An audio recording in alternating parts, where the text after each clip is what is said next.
I'm Edie Lush, and I'm in the Hub Pavilion in Davos. Very pleased to be joined by Michael Fertik, CEO and founder of Reputationcom. We've been talking a lot about privacy on the internet today at Hub, and I'm wondering what your view is. Well, I'm pro-privacy. I support privacy. My company, Reputationcom, stands for privacy.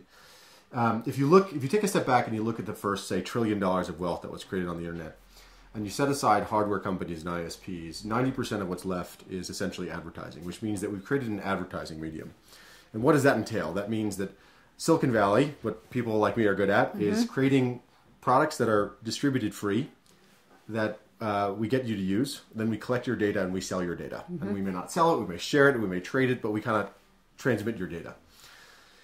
The big idea is that nobody really understood when they started to use the computer, use the internet, that the implied contract of the web was that as soon as you sign on, everything about you, your digital DNA, is now being exploited by somebody else for their gain, without your knowledge or actual consent.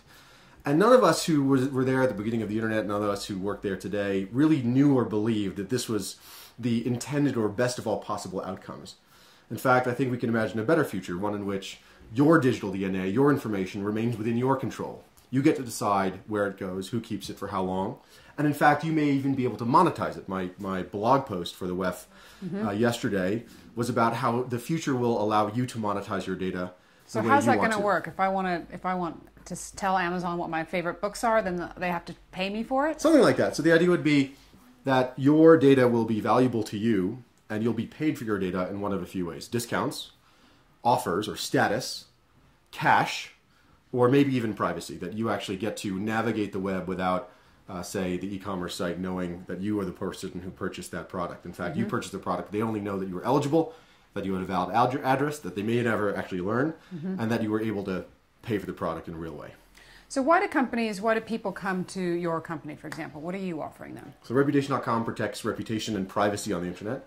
We remove you from databases you don't want to be in. We block ad networks from collecting data about you.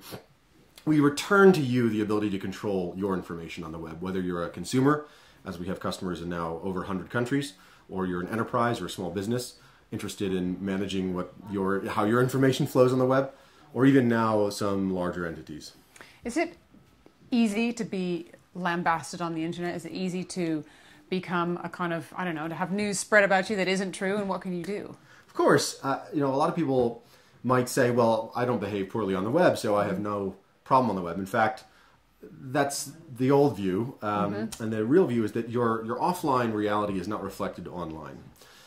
We know now that most people suffer threat, even innocuously, from humor, or even just from sharing information because they don't know how that information is going to be used. So we now know, for example, that insurance companies are looking for information about us on social media, and then they're going to assess premiums and give access to healthcare based on the trends that they find about us through our lives in social media. We know that credit-giving companies are very interested in our social networks, and they're making decisions and developing opinions about us and making conclusions about us based on who our friends are, on the theory that if our friends are, say, deadbeats, then maybe so are we.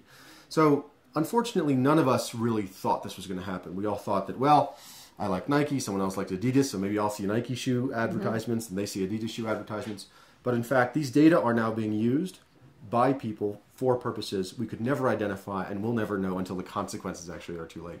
It's an accident of the internet that the largest revenue-generating stream of the web is actually a series of terms of service agreements that confuse, or just nobody ever knew when you were there. No one ever reads them. It's like, I went to Harvard Law School. I can't read them, right? Right. So I think we can do better. I'm an optimist. I think we can do better. I think we can have a better model for the web. I think we can give you control of the data, let you monetize it, give you control over your reputation, give your business control over your reputation. Now, if you're a public figure, if you're someone who's a subject of public discourse, fair game, fair topic. This has nothing to do with the freedom of the press or freedom of discussion. In fact, it can lubricate it and enable it, catalyze it. But it's all about increasing trust. One of the major themes that we've seen in the last couple of years is that, yes, people are engaging in social media, but they're losing trust in social media. Yeah. And that loss of trust is actually diminishing engagement. One of the big rules of business of the last number of years, last decades, has been the Pareto principle, the 80-20 rule, right? Which says that 20% of people are in an ecosystem are responsible for 80% of activity. Well, Right. we know now that's not true on the internet. It's 1/990. 1% of the participants Right. generate everything, 9% repeat everything, and 90% consume everything. Right. And if we could actually increase trust, I think we can actually get more engagement and more participation. That benefits everyone. Thank you very much for coming into the Hub Pavilion here in Davos, and I'm Edie Lush.